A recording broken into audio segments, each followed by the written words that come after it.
Back towards you. Awesome.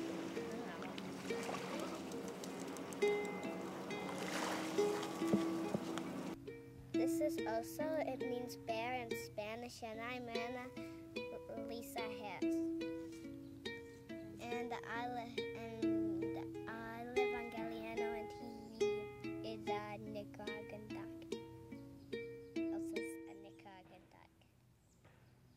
But now Oso lives on Galiano. Kato just appeared out of nowhere. She was like a neglected dog on the eastern shore of Nova Scotia, and my friend found out that she was not being treated right, and so they just asked if I'd take her, you know. And then I just, as soon as I laid eyes on her, I was like, okay. I've had her ever since. I feel very fortunate. The dogs on Galiano are all wonderful dogs, and not like being in the city. They're not all stressed out. They're calm and quiet. They're quite relaxed and happy when they're here, and so that's how it came to be.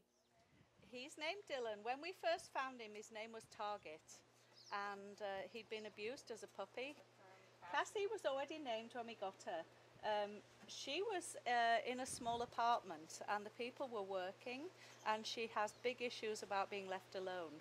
Jazz's personality is very chilled out. She's very mellow, very sort of cuddly as far as dogs go, whereas Tara's more on her own, likes to go explore, not too concerned about people. They got a new puppy, so then they just tied Oso up and left them there. And then I came to my brother's and I saw him, and he could barely move and stuff. Yeah, originally when we got Jazz, it was sort of like a sap story for my mom because she came from like a high-class breeder, but her tail sort of is supposed to go like that, but it goes like that, and it's got a little crink in the end, which means that she couldn't be used for show. She's also got like an enzyme deficiency or something, so there's a bunch of stuff wrong with her, so they couldn't use her in that sense. But she's made my mom pretty happy. Okay, Kato is my best friend. I love her so much. Yep, she's my number one for sure.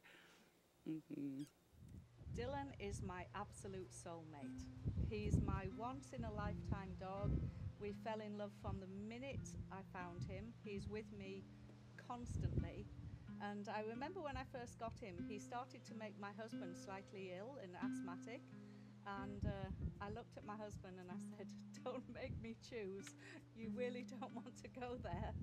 And luckily he's okay with the dogs now, but I don't think I could ever have parted with that dog. He's my best friend in the whole world. He's my absolute perfect dog. He's my soulmate. He doesn't even know he's supposed to be a dog. I mean, he just thinks he's my human. Yeah. The only story that comes to mind isn't the best story though, but it's like I can't tell that story, it's too embarrassing. It really is, so I'll get in trouble. But she did, like, just this summer, she fell in my outhouse, and then she like ran through my whole house, like completely ruining everything. It was unbelievable. It wasn't this house, it was another place, but that was pretty memorable. And then she rolled in a dead seal once, which was actually worse than the outhouse. It was so bad. I actually didn't want her anymore when she did that. I was just like, you go that way, I'm going that way. But then, you know, we got through it. Now she doesn't do it anymore. Me and also have a game, and it's called Dog Tag. And then he's the person who tries to tag the kids or the grown-ups, and he runs after them. Oh yeah. Ow! Ow! Ow! Where's your voice, Gail? Ow! Ow! Ow! Ow! Ow! Ow! Ow! Where's your baby voice? Ow! Ow! Ow! Ow! She has the prettiest voice. If you're playing, like, sometimes the fiddle, my friend plays the fiddle, and she'll like match the key of it, like, so amazingly. It's like, wow. Just like, I think Galiano dogs have it made. There's so many like beaches and woods and places to go. She has all the beaches memorized now, so as soon as we start getting close, she gets super excited. You know, she's like, we're going to the bus, going to Morning Beach. Ah, so nice. Yeah, Galiano dogs are lucky, for sure.